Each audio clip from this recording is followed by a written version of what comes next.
আজকে শুক্রবার বলেই সন্ধ্যা ভোগ দিয়েছি। প্রত্যেক দিন হয় না, কিন্তু নিয়মে আছে ঠাকুরকে দুবেলায় ভোগ দিতে হয়। তো যদিও প্রত্যেকদিন সম্ভব হয় না, আজকে আমি শুক্রবার বলেই ভোগ দিলাম ঠাকুরকে।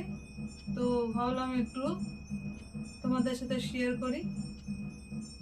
ঠাকুরকে ভোগ তো আমরা সবাই দিই, আজকে শুক্রবার তাই একটু মনে হলো ঠাকুরের প্রিয় পছন্দের মিষ্টি কলাকান ঠাকুর তো ভালোবাসতেন, তাই আজকে কলাকান দিয়ে ভোগ দিয়েছি।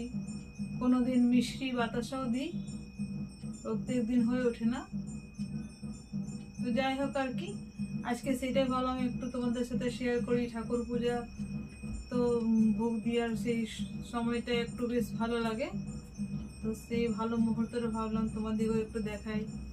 আর প্রত্যেকদিন কিন্তু সময়ে আমাদের একদমই উচিত যে নিজেরা যেমন নিজের খাবারের দিকে ধ্যান রাখি, সকালে উঠে কিন্তু ঠাকুরের জন্য আমাদেরকে ভাবতে হবে।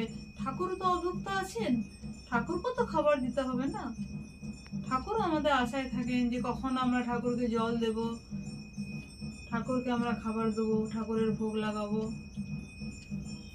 আর এটা আমাদের কিন্তু সংসারের কল্যাণের জন্য খুবই জরুরি। ঠাকুরকে ভোগ দিয়ে যখনই আমরা খাই, নিজের কল্যাণ কিন্তু আমরা নিজেরাই করি। ঠাকুরকে এই যে ঠাকুরকে আমরা ডাকছি, প্রার্থনা করছি, ভোগ দিচ্ছি, এটার মধ্যেই কিন্তু আমাদের সবার কল্যাণ।